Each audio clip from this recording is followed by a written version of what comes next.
ذرا سوچیں، آپ ایک غار کے اندر ہیں۔ اچانک پہاڑ سے ایک بہت بڑی چٹان گرتی ہے اور غار کا راستہ بالکل بند ہو جاتا ہے۔ باہر نکلنے کا کوئی راستہ بھی نہیں ہوتا اور مدد کے لیے کوئی بھی انسان نہیں تھا۔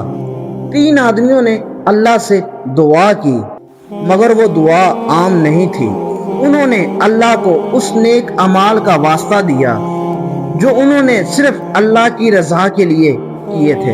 ایک نے والدین کی خدمت کی اور دوسرے نے گناہ کے بالکل قریب جا کر اور اللہ کے خوف سے خود کو روک لیا، اور تیسرے نے ایک مزدور کی امانت میں خیانت نہ کی۔ اور پھر چٹان ہلنے لگی، لیکن پھر کیا وہ اس غار سے زندہ نکل سکے؟ آئیے سنتے ہیں آج کا یہ واقعہ۔ صحیح مسلم اور بخاری میں یہ واقعہ موجود ہے۔ ویڈیو کو سٹارٹ کرتے ہیں۔ بسم اللہ الرحمن الرحیم۔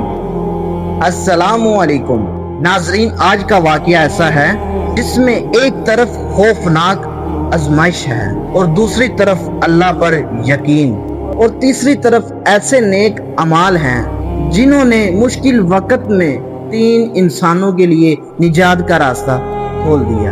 رسول اللہ صلی اللہ علیہ وآلہ وسلم نے ایسے 3 آدمیوں کا واقعہ بیان فرمایا جو اپنے سے پہلے لوگوں میں سے تھے۔ ایک دن وہ تینوں سفر پہ نکلے، راستے میں بارش شروع ہو گئی۔ وہ ایک پہاڑ کی غار کے اندر داخل ہو گئے، لیکن اچانک ایک پہاڑ سے بہت بڑی چٹان لڑک کر آئی اور غار کے منہ پر جا کے آ گری اور راستہ بالکل بند ہو گیا۔ اور تینوں نے بہت کوشش کی مگر چٹان اپنی جگہ سے نہ ہل سکی اور ان کے سامنے صرف ایک راستہ تھا۔ انہوں نے آپس میں کہا، ہم اللہ سے ان نیک اعمال کا واسطہ دے کر دعا کرتے ہیں جو ہم نے صرف اللہ کی رضا کے لیے کیے تھے۔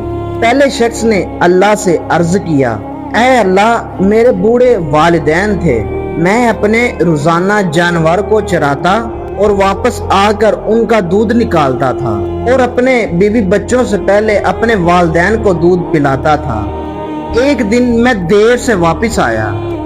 جب میں گھر پہنچا اور میرے والدین سو چکے تھے، اور میں نے پھر دودھ نکالا اور ان کے پاس جا کر کھڑا ہو گیا، اور میرے بچے بھوک کی طلب سے میرے پاس آ کر رونے لگے، اور میں نے اپنے والدین سے پہلے اپنے بچوں کو دودھ پلانا پسند نہیں کیا، اور پھر میں ساری رات ہاتھ میں پیالہ لے کر کھڑا رہا یہاں تک کہ صبح ہو گئی، اور پھر میرے والدین جاگے اور انہوں نے دودھ پیا۔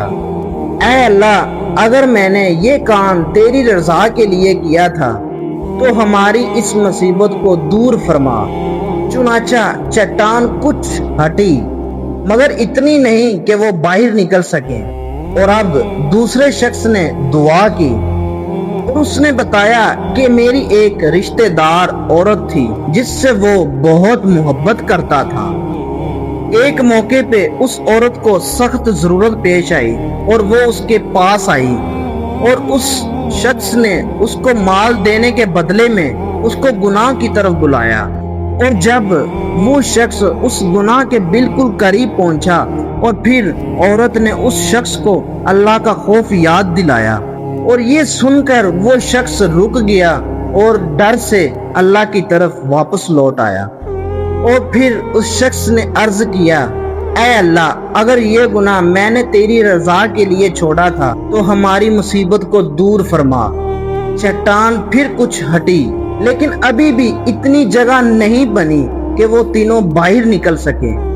اب تیسرے شخص نے اللہ سے دعا کی، اور پھر اس شخص نے بتایا کہ اس نے ایک مزدور کو کام پہ رکھا تھا، اور مزدور اپنا کام مکمل کر کے بغیر اپنی مزدوری لیے چلا گیا، اور اس شخص نے اس کی محنت کو کہیں ضائع نہیں کیا، اور پھر وہ اپنے پاس اس کی محنت کو رکھ کر اس پیسوں کو بہت بڑھاتا رہا۔ کچھ عرصے بعد وہ شخص مزدور واپس آیا اور اپنا جو محنت کے پیسے تھے وہ واپس مانگنے لگا، اور پھر اس شخص نے اس کو بتایا کہ جو تم یہ سب کچھ دیکھ رہے ہو یہ تمہاری وہی محنت ہے جو تم میرے پاس چھوڑ کر گئے تھے۔ اور پھر مزدور نے بہت حیران کن ہو کر یہ کہا اور اس مزدور نے کہا اے اللہ کے بندے میرے ساتھ یہ مذاق نہ کر، میں مذاق نہیں کر رہا، یہ سب تمہارا ہے۔ چنانچہ وہ مزدور اپنا سارا مال لے کر وہاں سے چلا گیا، اور پھر اس شخص نے اپنے رب سے عرض کی اور کہا اے اللہ اگر میں نے یہ کام تیری رضا کے لیے کیا ہے تو ہماری یہ باقی کی مصیبت بھی اس کو ختم کر دے۔ اللہ تعالیٰ نے اس چٹان کو مکمل طور پر راستے سے ہٹا دیا، اور پھر تینوں آدمی غار سے نکل کر اپنی منزل کی طرف بڑھنے لگے۔ صحیح بخاری میں یہ واقعہ موجود ہے 2272، اور صحیح مسلم میں بھی یہ واقعہ موجود ہے 2743۔